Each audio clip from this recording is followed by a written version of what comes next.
Mister Suryakumar Yadav bat হাতে যিনি চমকে দেন গোটা বিশ্বকে, কিন্তু মাঠের বাইরে তার ব্যক্তিগত জীবন, ভারতীয় দলের টি-20 অধিনায়কের ভাবনা কেমন। কিছুদিন আগে ইন্ডিয়া এক্সপ্রেস সূর্যকুমার যাদবের অজানা তথ্য তুলে ধরেছে। গৌতম গম্ভীরের সঙ্গে তার সম্পর্ক থেকে শুরু করে কোন দল তার হৃদয়ে সব থেকে কাছে। প্রথমে আসা যাক কোচ গৌতম গম্ভীরের প্রসঙ্গে। কেকেআরে তারা একসঙ্গে খেলেছে।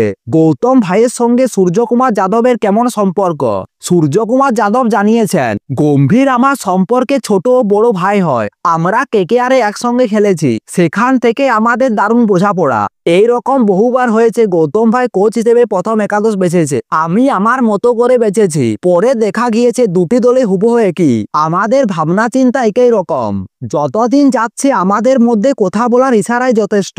ধরুন আমি মাঠে রয়েছি, ও সাজঘর থেকে মাথা হেলালো, বুঝে যায় ও আমাকে কি বলতে চাইছে। তবে কেকেআরে গম্ভীরের অধিনায়কত্বে দুজনের মধ্যে মতবিরোধ হয়েছিল, সেটাও স্বীকার করলেন সূর্যকুমার যাদব। কেকেআর নাকি মুম্বাই ইন্ডিয়ান্স কোন দল হৃদয়ের কাছে, এই প্রশ্নই ক্রিকেট প্রেমীদের মধ্যে বারবার ঘোরাফেরা করে। সূর্যকুমার যাদব এই প্রসঙ্গে কেকেআর নিয়ে কোনো কথা না বললেও তার বক্তব্যেই স্পষ্ট করে দিয়েছে মুম্বাই ইন্ডিয়ানের প্রতি তার গভীর টান। সূর্য বলেন, মুম্বাই ইন্ডিয়ানে আসার পরে আমি ভারতীয় দলে সুযোগ পেয়েছি। ব্যাটিং অর্ডারে ওরা আমাকে অনেক উপরের দিকে নামিয়েছিল, আর আমি ওপেনও করেছিলাম। তাদের অনুশীলনীতে সুযোগ সুবিধা অসাধারণ। মুম্বাইয়ের সাজঘর থেকে অনেক কিছু শিখেছি। এই কথা থেকেই বোঝা যায় মুম্বাই ইন্ডিয়ান তার কেরিয়ারের মোড় ঘুরিয়ে দিয়েছে। মাঠের বাইরে ব্যক্তিগত জীবনে সাফল্যের মূলে রয়েছে তার স্ত্রী দেবিসা পেট্রির ভূমিকা।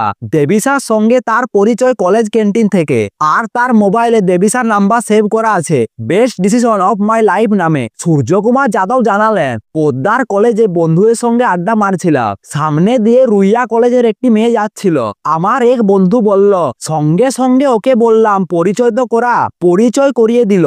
সেই শুরু। প্রথমে খুব একটা পাত্তা দেয়নি, পরে আস্তে আস্তে আমাদের সম্পর্ক এগোলো।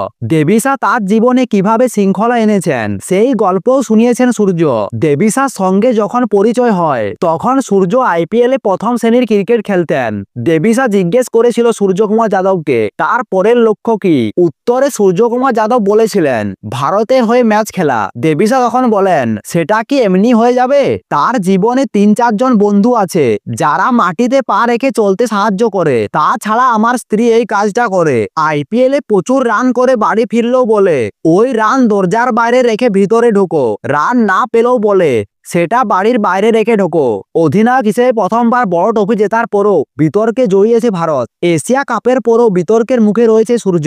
তিনি স্পষ্ট জানিয়ে দিয়েছেন, পাকিস্তানের সঙ্গে হাত না মেলানো আমাদের দলগত সিদ্ধান্ত ছিল। এর মধ্যে ভুল কিছু নেই।